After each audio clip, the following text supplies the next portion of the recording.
Մայրաթորի բակում երկու հավաք էր, հավատացյալ ժողովուրդը հայտարարված ժամից ավելի վաղ էր հավաքվել։ Մարդիկ բաժանվել էին երկու խմբի, 10 եպիսկոպոսների կոչով հավաքվածները վանկարկում էին կտրիչ հեռացիր, մյուսները կոչերով աջակցում էին նրան։ Եպիսկոպոսները հայտարարեցին, որ Գարեգին Բ-ի հրաժարականի պահանջը փոխանցել են քարտուղարություն։ Այսօր այստեղ կանգնած ենք, բայց համոզված ենք, որ մեր ժողովուրդը մեր հետ է եւ մեր հոգեվոր դասն էլ է մեր հետ։ Մենք շնորհակալ ենք նաեւ մեր բոլոր ուժային մարմիններին, ովքեր որ այստեղ պաշտպանում են անվտանգությունը, բղավելով եւ ուրիշ հարցերով չի ստացվի։ Մենք այսօր այստեղ եկանք մեր նամակը հրաժարականի պահանջի փոխանցել ենք արդեն քարտուղարություն, մեր առաքելությունը այս պահին ավարտված է։ Հաջորդ անգամ մենք այստեղ լինելու ենք ձեզ հետ միասին մայր տաճարի մեջ աղոթելու մեր ժողովրդի ու մեր ազգի ու մեր հոգևոր դասի ամրապնդման եւ պայծառության համար։ Խնդրում եմ, հորդորում եմ մեր ժողովրդին, մի խաբվեք,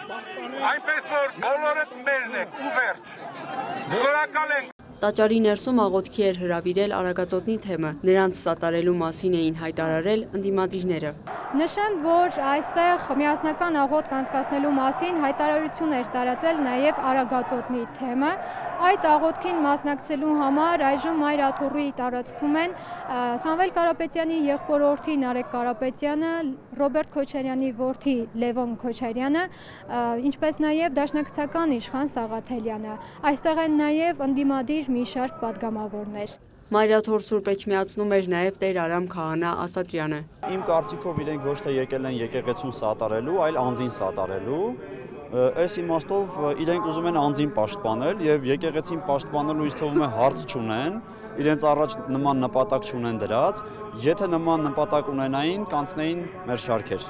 Այսինքն եթե իրենց գերնպատակը եկեղեցին ավելի լավը դարձնելն է, իրենք լավ հասկանում են, որ այդ անձի միջոցով գոնե 26 տարի եկեղեցին ավելի լավը չի դարել, հակառակը եկեղեցին ճնշված է գործում, այն ինչ որ պիտի անի այն առաքելությանը, որը կոչված է դա կիսով չափ կամ ընդհանրապես չի իրագործում, այնպես որ այդ մարդիկ, ովքեր որ հիմա իրեն սատարում են, իր հետ, անձնապես իր հետ հարաբերություններ ունեն եւ եկել են կոնկրետ անձնային հարաբերությունների հիման վրա։ Բուլղարիայի հայոց թեմական խորհուրդը նույնպես միացել է 10 եպիսկոպոսների ուղերձին, որը բարձրացնում է եկեղեցու եւ ժողովրդի կյանքին ազդող հոգեվոր, եկեղեցական եւ սոցիալական կարևոր հարցեր։ 2018 թվականից սկսած Սուրբ Աննա հրաբարագից մենք մեր հայր գորունի եւ մյուս հոգեվորականները բանջել ենք միևնույն բանջը, սակայն լսող ական չի եղել։ Գնացեք, նայեցեք իմ YouTube-յան ալիքի, ես ամեն օր բանջում եմ միևնույն բանջը եւ չենք դադարել։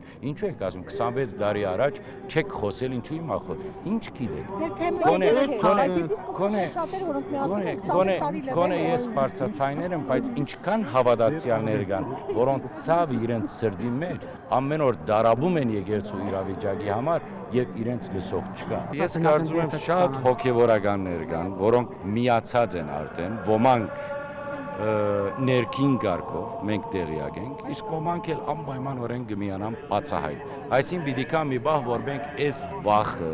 պիտի գոտրենք։ Այս վախը եւ սարսափը, որ տարածված է այս Մայրաթորի մեջ, որ եթե կահանան կամ հոգեվորականը խոսի գարկալուց է լինելու, այս վախը գոդրվեց։ Էլ չի վախեցնելու։ Okay, դեր դարոն արեցին, դեր դաթեն արեց։ Հետո, սա հայ եկեղեցին գարկալուց պիտի անես։ Հակաօրինական ցանկացած դրսևորում արժանանալու է քրեայի իրավական գնահատականի, հայտարարություն էր տարածել ներքին գործերի նախարարությունը, անդրադառնալով եպիսկոպոսների, քաղաքացիներին Մայրաթոր հրավիրելուն հաջորդած հայտարարություններին ու սոցցանցերում որոշ օգտատերերի սադրիչ եւ իրավիճակը թեժացնող գրառումներին, հորդորել Մայրաթորում զերծ մնալ սադրանքներից։ Հարգելի լրագրողներ, ես խնդրում եմ միակողմանի ամեն ինչին չնայեք։ Ամեն ինչին դե երբեմն նաև մեր լրագրողները այդ լրագրողական գործունեությունը իրականացնելիս նաև խոչընդոտում են, որովհետեւ գործողությունների դրանով երբեմն կարող է նաև տհաճ իրավիճակներ լինել։ Ներկա պահին ոստիկանները ծառայություն են իրականացնում եւ ինչ որ չափով կարելի ասել եթե շրջապատված բառը օգտագործենք, միգուցե համարենք շրջապատված, բայց դրանք ամեն ինչը անվտանգության պատճառով, որպեսզի պատշաճ ձևով դուք գիտեք, որ հիմա ներկա պահին Մայրաթորի տարածքում են գտնվում մեր ժողովրդի ներկայացուցիչներ, ովքեր տարբեր կոչերով եկել են Մայրաթոր եւ չի բացառվում լինի մտքերի բախում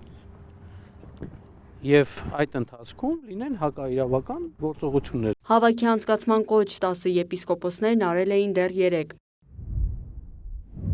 Արդ հասել է ժամանակը, որ հանուն բոլորիս պաշտելի Սուրբ Էջմիածնի, այլև ամենայն հայոց կաթողիկոսության եւ հավատավոր աշխարհասփյուռ մեր ժողովրդի արտահայտենք հստակ եւ վճռական դիրքորոշում մեր եկեղեցու առջև ծառացած խնդիրների վերաբերյալ, չկաշկանդվենք տարատեսակ դժվարությունների եւ ճնշումների առջև եւ ի սեր Աստծու կանգնեցնենք Մայրաթորի օր ավուր ահագնացող գահավիժումը։ Մայր եկեղեցու այսօրվա անմխիթար վիճակը սպառնալիք է ստեղծում նաեւ մեր ազգային եւ պետական անվտանգային շահերին։ Այսօր եպիսկոպոսների հերթական հայտարարությունում նշվում է դեկտեմբերի 15-ին Գարեգին Բ. Գերագույն հոգևոր խորհրդի մի շարք անդամների տեղեկացրել է, որ դադարեցրել է նրանց լիազորությունը, չնշելով հիմքերը եւ պատճառները։ Ասվում է, որ հայաստանյաց առաքելական Սուրբ եկեղեցու գործադիր իշխանության մարմինը շարունակել է գործել, խախտելով Գերագույն հոգևոր խորհրդի կանոնադրությունը։ Անհրաժեշտ է անհապաղ դադարեցնել խորհրդի գործունեությունը եւ նոր անդամների նշանակումը, մինչեւ եկեղեցական ներկայացուցչական նոր ժողովի հրավիրումը, ասվում է հայտարարության մեջ։ Նրանք եկեղեցու թերի կառավարման լրջագույն խնդիրների հանգուցալուծում են համարել կաթողիկոսին հանգստյան կոչելը, նոր կանոնադրության մշակումն ու ընդունումը, հիմնվելով հայ առաքելական Սուրբ եկեղեցու ավանդության եւ առաքելության վրա։